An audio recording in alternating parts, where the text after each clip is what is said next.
Hello, everyone, and welcome to ADC Sports Dallas Primetime. I'm Mauricio Rodríguez. What a night! What a night for football. What a weekend for the NFL and playoff history. We'll talk about it. I had an entire show planned for tonight. I had to adjust because we need to talk a little bit, at least, about the Chiefs versus Bills game. We'll talk about it on Primetime. Thank you guys for tuning in. Make sure you hit the like button. Make sure you share the stream. If you're watching on Facebook, YouTube, or Twitter, let your friends know about ADC Sports Dallas. And we'll also talk about the Cowboys, specifically one lesson to be learned out of this entire bonkers weekend. And I feel like we need to address Jerry Jones' comments and, of course, a little bit of Sean Payton conversation. I was asked last Thursday night about it, and I'll follow it up on tonight's episode since it's a major topic of discussion after Sunday. Thank you guys for joining the show. Thank you guys for being here. We'll start the show officially, and we'll start with a little bit of playoff talk because that was amazing.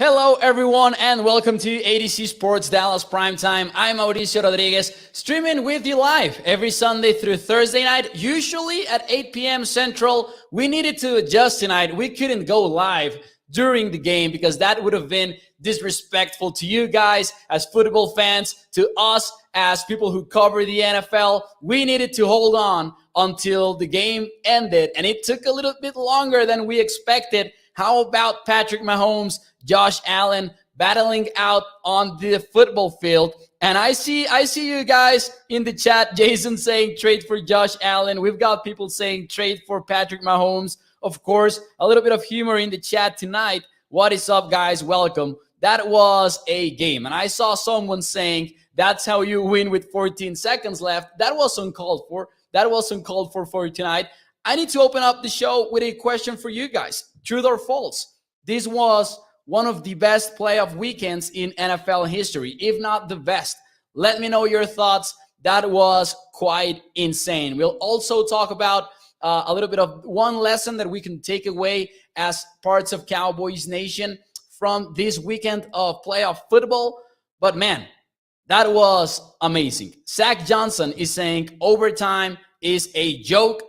And this always happens when there's a big-time overtime game that goes to overtime, and then you get these offensive shootouts, and then you want to see the other quarterback have some playing time. This always happens, right? However, I don't hate the overtime rules for the NFL. I think that if you take a look at the numbers, it's close to a 53-54% winning percentage for those teams that end up receiving the football. So a slight advantage there, no doubt about it. But I don't hate it, to be honest. Tito, what is up, says so true.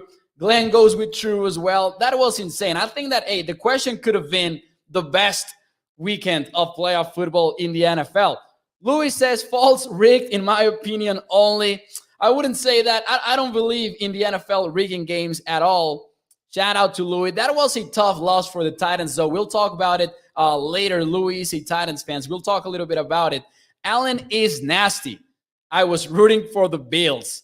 We had that comment over in the YouTube chat. I know a lot of people were rooting for Josh Allen to win that football game because, man, the Bills have had a tremendous run over the last couple of years. They were in the AFC Championship game against this same Kansas City team. They got a little bit blown out. It wasn't as close as tonight. That was insane. But hey, Josh Allen and the Bills didn't deserve to lose this one. And I even said it on my Twitter account. This wasn't about neither of the teams deserving to lose. This was about both teams deserving to win. Because we saw a clinic. We saw the Chiefs exploit their best playmakers in Mecole Hardman, in Tyreek Hill, Travis Kelce late in the game. And we saw the Bills just not backing down. 13 seconds. The Chiefs had the ball with 13 seconds in regulation, and they found a way to tie the football game. And I know the Bills have been getting a lot of hate in social media because of their defensive play calls and stuff. I don't hate how the Bills handle things. It's just that the Chiefs are insane. I don't know what the Chiefs could have done differently when the Chiefs had the ball with 13 seconds to go, because you can cover the sidelines, but then you have the speed that kills from Kansas City, and they have 3 timeouts in that scenario. So covering the sidelines, it's likely not the way to go. And it's just about playmakers. And I think that the Chiefs just did that. It was about Jimmy's and Jones and Joe's, instead of X's and O's in that final drive of the regulation period. That was something that I would say about that. Gabriel Davis, though, 4 touchdowns, amazing performance. He is the first player in NFL history to have 4 receiving touchdowns in a single playoff game. And we'll talk about this, actually. David says, and y'all idiots, David is going all in with this comment, still think Dak is the answer. I'm not watching another Cowboys game until that scrub is gone. We'll actually talk about this, and as you can see in the overlay, second topic of the show, hashtag QB wins. We'll talk about that later on the show. Boxer says, that way, no injuries. Luke Stubb says, tired of the Chiefs. I understand that too, but also I kind of like seeing a dominant football team have a lot of success, right? I kind of like dynasties, and I might be in the minority here, but I do. I think that was amazing. Let's see. Mo, I want to see Dallas win these games in the playoffs, says burner account. We all do. Definitely, we all do. Let's see. Clay, don't worry. I'm not even going to say that. Manny says they should have kicked the ball in the field to make time run out. Maybe a squib kick would have been a good idea. I will agree to that. Big mistake to kick into the end zone. Keep sports real sports and fair, says Zach Johnson, talking about the overtime rule. Do you guys like the overtime rule? Let's make that a question for the chat, both in Facebook and in YouTube. Would you change, yes or no, the NFL overtime rule? Would you change it? I wouldn't. I honestly like it. I think that I like the former college football overtime rule better, but I don't know if that's the case for me in the NFL as well, because we would get it's close to 50%, the winning percentage for each teams in overtime, by the way. When you receive the ball or you kick the ball, the winning percentage for each team is close to 50%. As I said earlier in the show, it's maybe closer to 54% for the team that receives the ball, but we oftentimes see teams that kick to open up overtime and still get the win. And I believe that has to do with the fact that maybe we don't realize how often football teams don't score touchdowns in their drives, percentage-wise. Maybe that has a lot to do with it. It's terrible. I don't like it, says Louis Cini. Peter likes it. Peter likes the rule. Joey Vela says he wouldn't change the rule. I wouldn't either. Patrick Thompson says, nope. I don't like it. I like it either. Excuse me. I wouldn't change it. I prefer the college rules better, says Garnet Lee over at YouTube. Buffalo should have had an opportunity to score a touchdown. And by the way, just a small parenthesis, I think I do like the college football rules better. I wouldn't change the rules for the NFL, though. What I hate about the college football rules starting this year, I believe it was, is the rule that starting in overtime number 3, you need to go for 2. I don't know, the 2-point conversion shootout is what I don't like. I think that is just plain stupid in college football. However, I like the idea of starting drives at the 25-yard line and then going from there. Kenneth goes with, no, I don't like the overtime rule. The other team should get 1 possession if the teams get a touchdown. And the thing is, it's even a stronger feeling when you are coming off a game in which you just saw 2 quarterbacks play at the level that Patrick Mahomes and Josh Allen just did. The rules are fine, says Alfonso. Better than the old school sudden death win on a field goal. Yeah, that was 100% dumb. I didn't like that either, the sudden death field goal. Mo, overtime should be a flintlock pistol duel, says burner account over at YouTube. Says Dallas Young. Kurt Warner How about you break down Aaron Rodgers' film and how he needs to improve against quarters defense and point out all the missed plays? And we'll talk about that actually on tonight's show. Let's get to it. But first, one more question for you as we get into the rest of the divisional round.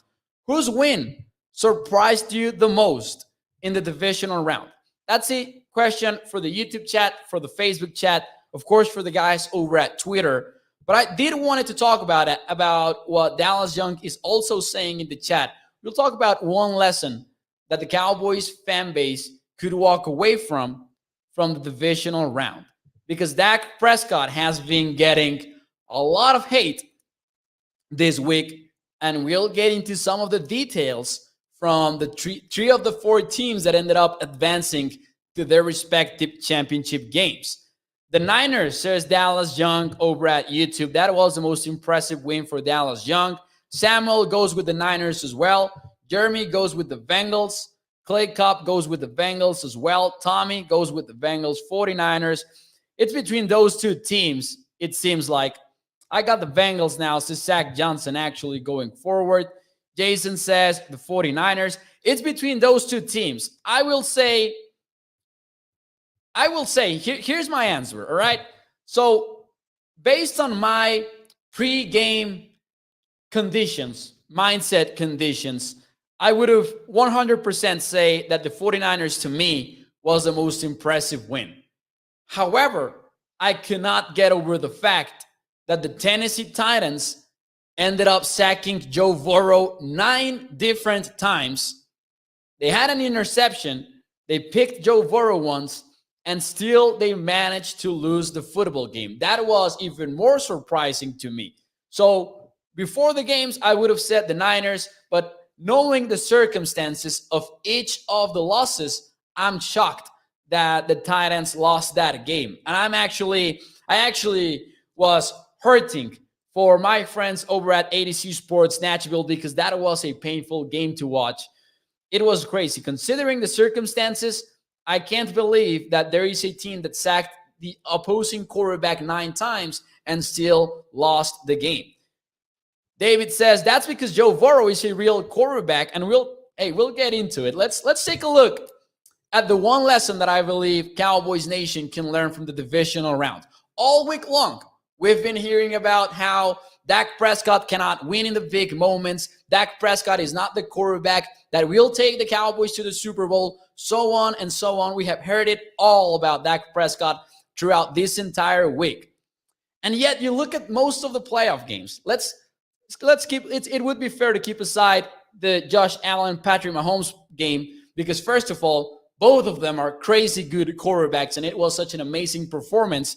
But look at the other 3 winners and look at the rest of the quarterbacks in this divisional round. You had Joe Burrow with a 28 quarterback rating. And don't worry, we'll dive a little bit deeper. Rodgers had a 19.3 QV rating, and he had to pack his bags and go home in the divisional round.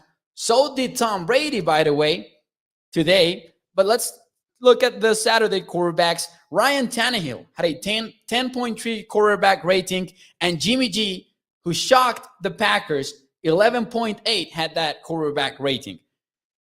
I think that the one lesson to take away from the divisional round is that, and it shouldn't be a lesson because it's so simple, guys. In my opinion, this is so simple. It's not all about the quarterback. Quarterbacks do not win championships by themselves. And again, this isn't even that hard. Yet, it feels like we need to remind this constantly to fans around the NFL. Because you simply cannot say, you simply cannot argue, in my opinion, and I've got great respect for Jimmy G, you cannot argue that he's even in the level of Aaron Rodgers. And still, the 49ers won that game. Joe Burrow got sacked 9 times. And respect for Joe Burrow, ice in his veins on that final drive.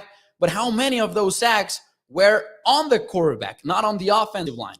Because Joe had a little bit of offensive line protection issues going on and some hot read issues going on. And I'm not even hating on Joe. He's going to have a great career. He's an insane young athlete. And I'm super excited to see the Bengals quarterback in the AFC Championship game. But how come we're not talking about the fact that the defense held the Titans to 1 for 8 on third down, and they had 3 interceptions versus Ryan Tannehill, and that is one of the main reasons they won that football game. It's not all about the quarterback, and it's not even that hard to understand. You cannot tell me that Tom Brady is a worse quarterback than Matthew Stafford. And Matthew Stafford himself, man, is a great example of how this QB wins narrative is so wrong and so exhausting in the NFL. For most of his career, we've been hearing about Matthew Stafford not being the quarterback for the big moments, for the big games. We've been hearing about Matthew Stafford losing against winning teams. Again and again, we've heard this conversation. First year out of the Detroit Lions, and he has 2 playoff wins. In what manner, by the way, versus the Tampa Bay Bucks today? And this is not even to say that Matthew Stafford had the perfect game or that Joe Burrow had a terrible game, because they didn't. To be honest, they didn't. They were decent games for the playoffs. But it's about a team effort. And I think that as Cowboys fans, you get there are a lot of Cowboys fans that are out there hating on Dak constantly, saying that Dak Prescott is the reason why the Cowboys are not advancing to the playoffs, deeper in the playoffs or to the Super Bowl. I get all of that frustration. And man, I even wish that the Cowboys were 1 player away, but they're not. I firmly, strongly believe it. It's crazy. It's crazy to me that it's hard to understand how difficult it is to win in the NFL in the playoffs. And man, that's right. And you've got Aaron Rodgers losing that away versus a 49ers team that had 1 touchdown in the game. That was 1 offensive touchdown in the game. There's talk, says Kenneth Fraser, of Rodgers going to the Giants. How true is this? Answer me, please, Mauricio. I think that those are just rumors. Those are just rumors fueled by fans. I don't think there's any credible report out there regarding Aaron Rodgers' future, only that he's going to think about it. I would be amazed, if Aaron Rodgers even considers the Giants. That doesn't make a lot of sense to me. I think that Aaron Rodgers would go to a football team that can actually be a contender in the short term, and I don't think that the Giants fall into that category. Burner account coming in with another example that I had even not even thought about. Josh Allen literally put the Bills in position to win and still lost. That's true. If Andy Reid, says Alfonso Armendariz, was our coach, we could have beat the Niners. Next year will be the same outcome until an organization has a major change. And there's another kind of example there. Like, it's about coaching too. It's about players that surround the quarterback. The problem is the culture. Dallas gave so many excuses. His burner account. Martin says those are not objective fans. Yeah. It's frustrating. It's frustrating to watch. And then you get, for example, the typical, Dak has never won in big-time games. And he has. He really actually has. He even has a playoff win. And I'm not even saying that 1 playoff win is an example for an elite quarterback or anything like that. I'm not even calling Dak Prescott elite. We're not going to get into that conversation on tonight's show. But he is far from the main problem in the Cowboys. And as a football team, as a franchise in the NFL, I believe that your mindset should always be, what is my shorter path to the Super Bowl? What is the shorter path that we as an NFL team can take to win a championship, to be in a championship game and potentially in the Super Bowl? When the Cowboys drafted Dak Prescott, that was a surprise. I don't think we ever expected him to be a starting caliber quarterback, or if there were some people that thought so, they were in the clear minority. And then the Cowboys had to pay him, and I believe that the shortest path to the Super Bowl was to keep Dak Prescott instead of, playing this game that a lot of NFL teams are playing, in which they don't have a quarterback and they're signing free agents and they're drafting rookies and they're not finding answers. The shortest path to the Super Bowl for the Cowboys was to sign Dak Prescott. And right now, the shortest path to the Super Bowl includes Dak Prescott under center for the Cowboys. That's truly, truly how I feel. And you know, just I don't even think it's that hard to understand, but it seems like it is at times. Chris Davis says, I love Dak Prescott. Yeah. Martin says the main problem is coaching. We need a coach that makes players fear that they may lose their job for not performing. What against the Lions, says Wilfredo. What against the Lions? I don't remember what that was. Clay Cop says, no way, bro, delusional. That's why they say that about us. Last argument with you, bro. Sorry, but I don't know what that was, or I don't know if that was a YouTube conversation over there. Burner account says, Mo, you literally saw Stafford go from never win big games to NFC Championship game. Culture matters. And speaking about culture, I believe that we'll have a conversation about the coaching with the Dallas Cowboys, because last week we talked about Stephen Jones going on 105.3 The Fan and saying, absolutely, we are expecting Mike McCarthy back. And then last week we talked about it on Tuesday night with Skywalker Steel. Then we talked about it again throughout the week. It felt like the Cowboys had committed to Mike McCarthy. And then on Friday, and the last time that we saw each other was on Thursday night, but on Friday, Jerry Jones went on the radio as well. And he had a very different tone about Mike McCarthy and the Cowboys coaching staff. You probably caught it. You probably know what I'm talking about. But my question from me to you is, yes or no, did Jerry Jones' quotes make you feel differently about McCarthy's job security? Or is, as the Reaper is saying, you know, Jerry Jones is just emotional. He's just letting it out on the radio. Or did you hear the quotes and you went, wait a minute, could the Cowboys have a change at head coach? How did you guys feel about Jerry Jones' comments? Because it was interesting to hear him talk about Mike McCarthy. And it might not sound very revealing, but when you compare it to what he has said in previous years, in the Jason Garrett years we're talking about here, it was always a very different tone. It felt like before Jerry Jones said hello to the people on the radio, he was already saying, Jason Garrett is our guy and we're keeping him. But now his comments were a little bit different. So yes or no, did Jerry Jones' quotes make you feel differently about McCarthy's job security?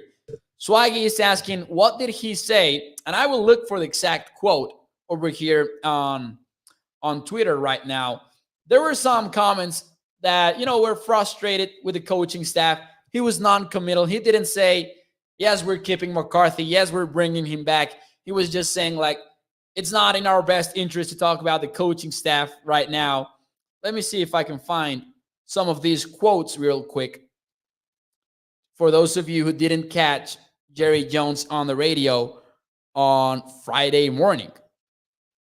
Bottom line is one of the quotes from Jerry Jones. Bottom line is, yes, I am very, very frustrated and upset. You can call it COVID. You can call it anything. But we have used up some very talented players over the last few years.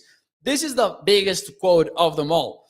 Regarding conversations with McCarthy about the future, Jerry Jones said, I'm not going to get into any conversations that I've had with anybody relative to do with anything with the staff. I understand the interest in it, but there is nothing compelling to me. And then he also said something like, I'm not trying to be any way. It's just not in our best interest to talk about where we are with members of the staff right now. We've got 29 coaches. I've got a lot to think about regarding these coaches. And you compare it to the way that he has expressed himself about Jason Garrett, and it doesn't sound like he is committed immediately to Mike McCarthy. It might not mean anything, but it definitely changed how sure I was about Mike McCarthy coming back. I strongly lean towards Mike McCarthy coming back. And if I had to bet yes or no, I would bet that there is not going to be any changes at the head coach position. But I was I was surprised about the way that Jerry expressed himself about the head coaching situation compared to what Stephen Jones had to say on Tuesday. Kenneth says McCarthy's bye-bye. Mo Zavala says McCarthy is on the hot seat. And I believe that is a fact.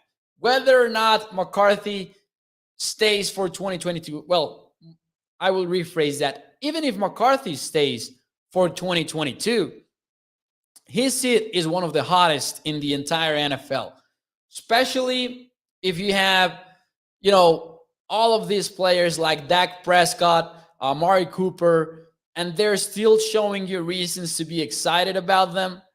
I think that Mike McCarthy would definitely be on the hot seat for 2022. Dallas Young says, yeah. William says, Jerry's not sold on McCarthy. Yes, says Kenneth Fraser.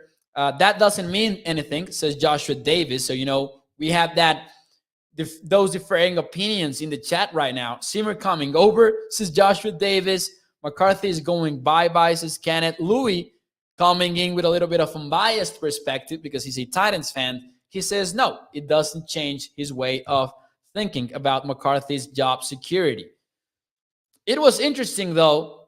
It definitely was interesting to hear him talk about McCarthy. Then, this whole conversation ties into a question that I was asked last week on Thursday night, to be specific. Someone brought up, I think it was Tom Downey's burner account, if I'm not mistaken, and it was any of you guys in the chat. You can correct me if I'm wrong. But I was asked about the Sean Payton rumors because they're creeping back. It's basically an annual tradition for Cowboys fans now. We always talk about Sean Payton every year, even though it doesn't make sense most of the time. But the rumors are back. And specifically because on Sunday morning today, Ian Rappaport from NFL Network reported that Sean Payton has not committed to returning to the Saints in 2022. And that got social media going. So people are always trying to figure out if there's any possibility for a reunion between Sean Payton and the Cowboys. And I said on Thursday night that I don't believe in those rumors. A few years ago, I thought to myself, never again will I buy into that conversation because it never seems to come to any significant level of being close to actually happening. It never even gets close. And Sean Payton has capitalized on this conversation as well because he, in 2019, for example, I think that was when the conversation was at an all-time high. And Sean Payton signed a 5-year contract extension with the New Orleans Saints. My question to you guys is, are you buying or selling the Sean Payton rumors? Because I'm not. I'm selling them. I'm selling all of the Sean Payton rumors right now. And I wrote an article for adcsports.com/Dallas about it.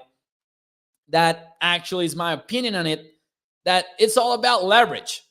If you listen to Ian Rappaport's report, it's even kind of weird.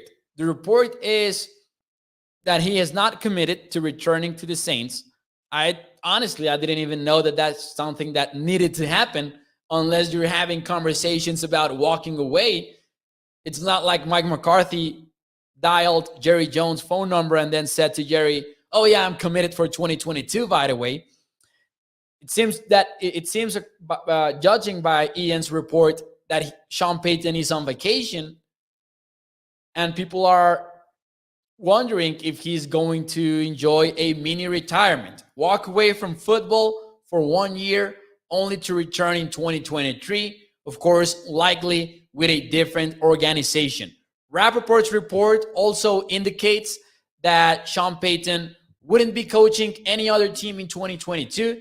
It would be or he stays or he leaves for 1 year just to charge up, rethink, and try to come back stronger in 2023. I'm selling all of these rumors. I think that it's all about leverage.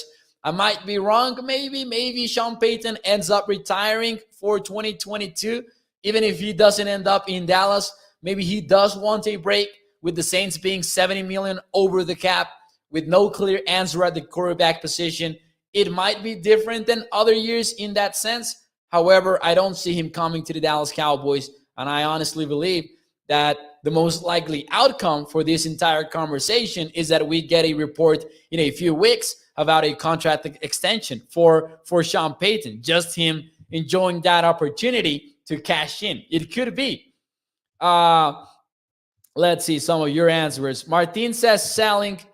If he's not on the Saints, says Alfondo, it's because he'll go into the TV broadcasting, which he has been a candidate for a few years. Kenneth says selling. Boxer says Sean Payton. Kellen Moore will be the Cowboys' next head coach, his burner account. And as much as some hate it, you cannot completely dismiss it, judging by the way that this front office has worked with Kellen Moore and how they like him a lot. Kenneth Fraser goes with selling. Louis goes with selling as well. Brian says it's not happening, and I understand that. I agree with it as well. I strongly agree with all of the people that are selling the Sean Payton rumors right now. And then I would pose another question. Are we overrating Sean Payton a little bit? Because it seems like Sean Payton has always been a dream maybe for Cowboys fans. Like a lot of people have been fantasizing for years about Sean Payton coming to Dallas, wearing the Dallas Cowboys star on his cap and just on his visor, to be more specific about Sean Payton. And people like that idea a lot. However, hey, at some point you got to wonder, and I respect Sean Payton a lot and what he has been able to build with the New Orleans Saints. For a lot of years, they were in the mix. They were in the playoffs, but also it's not like he has a ton of wins in the playoffs besides that Super Bowl season. And I think that sometimes we think that it would be this game-changing, organization-changing head coach. I don't know about that. He might be better than the options that the Cowboys have had in recent years, but I don't think it would be like this organizational changing kind of hire for the Dallas Cowboys. I honestly think that most of the time we overrate Sean Payton as football fans. Kellen can go, says Paul. And hey, I understand that sentiment. I just don't think the front office feels that way about Kellen Moore right now. What about Dan Quinn, says Joseph Logan, as head coach? I personally, just my personal opinion, wouldn't really love Dan Quinn as a head coach of the Dallas Cowboys. I'm completely amazed at what he has been able to do as defensive coordinator, and I will be ecstatic if the Cowboys end up finding a way to keep him around to coach the defense. I don't know about head coaching, though. And this is just a personal point of view, of the opinion that the best route is to have an offensive-minded head coach because of the changes that can take place with a quarterback. The Cowboys already have a quarterback. Some people will disagree with it because some people still don't like Dak Prescott, but it is my opinion that the Cowboys, they have their guy. And that to me is very, very clear. So I'm more of the opinion that let's get an offensive-minded head coach. If the Cowboys end up moving on from Mike McCarthy, which at this point to me still seems unlikely, but yeah, that's my philosophy. So I wouldn't be really a super fan of getting Dan Quinn involved. And I don't think that we can base our expectations for Dan Quinn in that role, hypothetically speaking. We cannot judge our expectations for him on that role based on what we saw from him as a defensive coordinator. You would likely have to look at what he had been able to do with the Falcons when he was the head coach, because the responsibilities for a coordinator and his head coach are not even that similar. Some head coaches are more involved, X's and O's wise, with their teams, unlike Mike McCarthy, for example, that he doesn't call plays, and he said it himself. Kellen Moore installs the offense and all of that. Some coaches are more involved. Maybe Dan Quinn would be that kind of coach, but still wouldn't definitely assume that he's going to be a great head coach based on what we saw in 2021 from the defense. Not going to win with Dak, says Mr. Chainer. And we talked about that. I disagree with it. I believe that that's not the way. And I believe the divisional round was a perfect example of it. in case you're just joining the show, you might catch the replay later. Payton won't keep Moore on his staff, his burner account. So no, he won't be here. That's another thing. If the Cowboys end up moving on from Mike McCarthy, what happens with Kellen Moore? That's a difficult question to answer. And I believe that also goes into the decision making for the Dallas Cowboys. Because let's say that Jerry Jones is as, what was the word that he used to describe his feelings for Cal Pitt? I'm trying to remember the word that he used. It was everywhere on the articles and shows. Everyone was using the word. If anyone remembers it, please let me know in the chat. But if Jerry Jones is excited and as bullish on Kellen Moore's future as a coach, wouldn't it make sense for him to go, let's give McCarthy one more year and let's try to figure out if Kellen Moore is the guy this year from what we see from him as an offensive coordinator, instead of moving on, bringing in another head coach and potentially losing Kellen Moore. Because you don't want to go from Mike McCarthy to another head coach, lose Kellen Moore, or you don't want to bring in another head coach and then move on from that head coach after one season to promote Kellen Moore. This is all just speculating, assuming that Jerry Jones is as bullish as we believe on Kellen Moore. He might not even be that excited about his future. We might be exaggerating from looking from the outside. It might be possible. Oh, by the way, Scott Weber, great question. He says, what about Ben McAdoo? He was here 1 year and he oversaw that offense and defense installs. I am so thankful that Ben McAdoo is expected to be elsewhere in the NFL in 2022 because I was getting scared.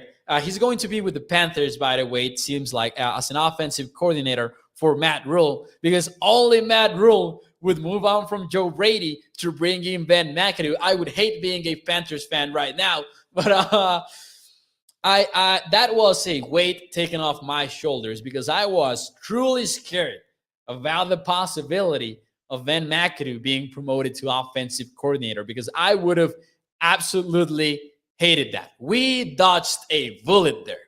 Good for the Cowboys. Great for the Panthers. We owe them one. We definitely do. Stevie Mack, thank you. He says McAdoo signed with the Panthers. Is it official already? I missed if it was official. I saw the report that it is expected to happen, but if he signed over the weekend, I did miss it. Panthers already hired him. The Mac attack with the pencil mustache, says burner account. No, put Kellen Moore now. That's just my opinion, says Kenneth Fraser. It's difficult to feel optimistic about Kellen Moore. We talked about this with Sky